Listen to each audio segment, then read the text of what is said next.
It is officially mud riding season. Now, I did get a question on how to keep your CVT belt from getting wet. I know sometimes going through water, if you don't have this all waterproofed and everything, you'll get a little bit of water into your belt. Hey guys, welcome back to the channel. You want to keep water out of your differentials, your engine, your clutch, your airbox, and your electrical system. Here's some tips to help waterproof your ATV before you go hit some mud and water. It is wet out here. It is muddy. It's mud season, and you want to hit puddles and hit the water with your ATV. How are we going to prevent it from shorting out, from getting water into the places where it shouldn't be getting?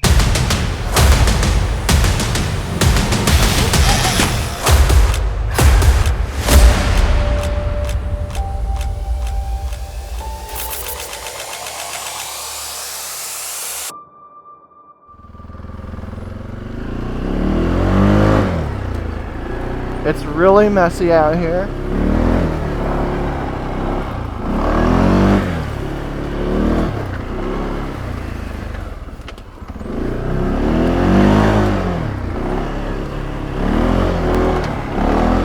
We've gotten so much rain. It's so wet and muddy.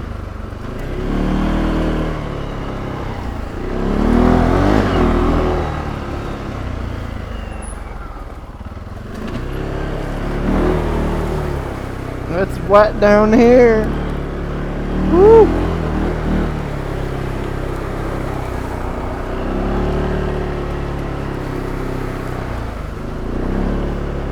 This looks deep. Oh, it's not as deep as I thought.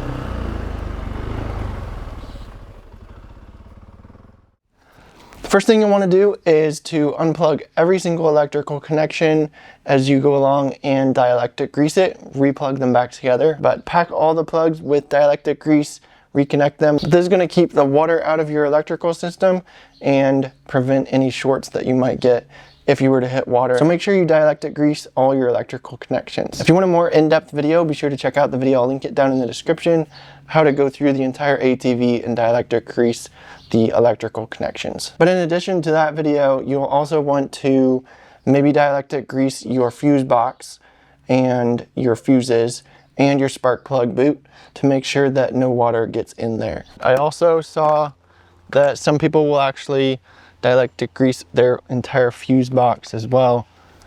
If your fuse box doesn't have a good seal on it, you may want to check into doing that.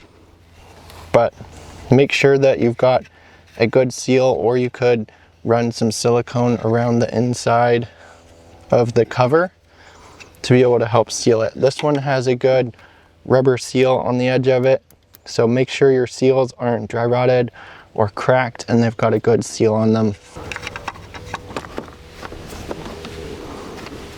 Also, locate your vent lines for your differentials. They'll be running off the top of the differential and going up on the Alteras here.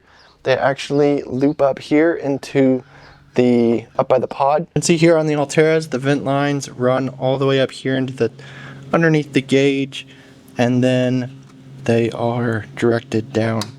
So here on the Alteras, you don't really have to do too much.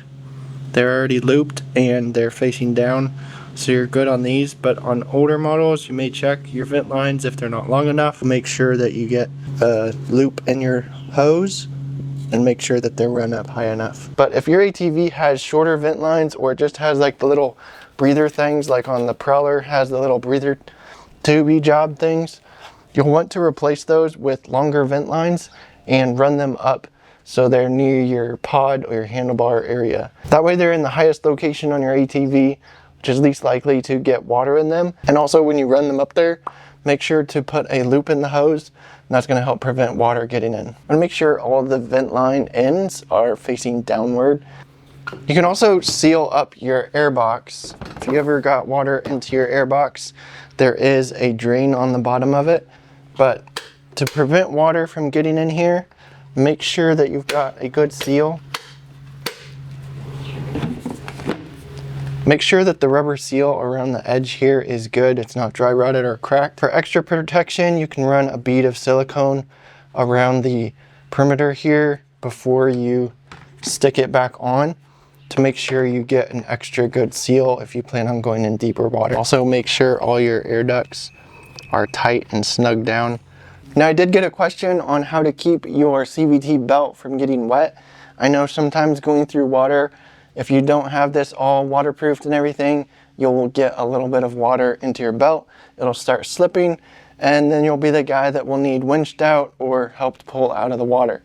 So here's how to prevent water getting into your clutch. On the front and back of your clutch, you have an intake and you have an exhaust for your clutch.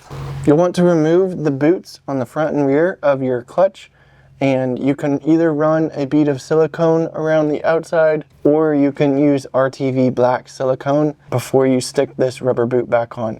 So you'll want to pull off this rubber boot here, and underneath inside here you're going to want to put a ring of silicone around in where it's going to be mating to the surface on your clutch, underneath where your clamp is going to be going here. And also you want to do it back here on any other clamps you have on this rubber boot, and then you can clamp that back together. Same thing up here in the front, just undo this clamp, pop this intake tube off, and run a bead of silicone on the inside of where it's going to be clamping down. Stick that back onto your intake clutch side and clamp your clamp back down. If you plan on riding in water deeper than your floorboards, I may recommend that you install a snorkel kit to get your clutch and your intake exhaust all the way up here into the front to the highest part of the ATV. Snorkel is going to raise the engine and air intakes above the water line. It's going to prevent water from getting sucked in. And you can either buy a snorkel kit or build your own, but either way, you'll still need to properly seal the intake and exhaust tubes with that silicone. On Arctic Cats, most Arctic Cats I've seen, the clutch exhaust is only run up to about your battery level on the ATV. So if you run that snorkeled up to the front, you're going to be able to go through much deeper water. You'll be able to get a lot deeper with it, and you won't be getting water sucked into your clutch.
So before you ride, make sure all your seals are in good condition.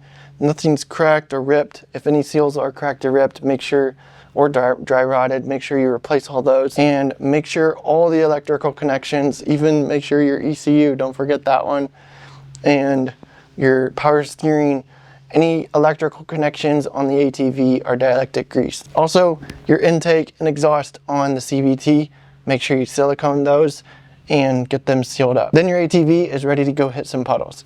If you found this video helpful, be sure to smash that like down below. Be sure to subscribe if you aren't already, and I'll catch you guys in the next video.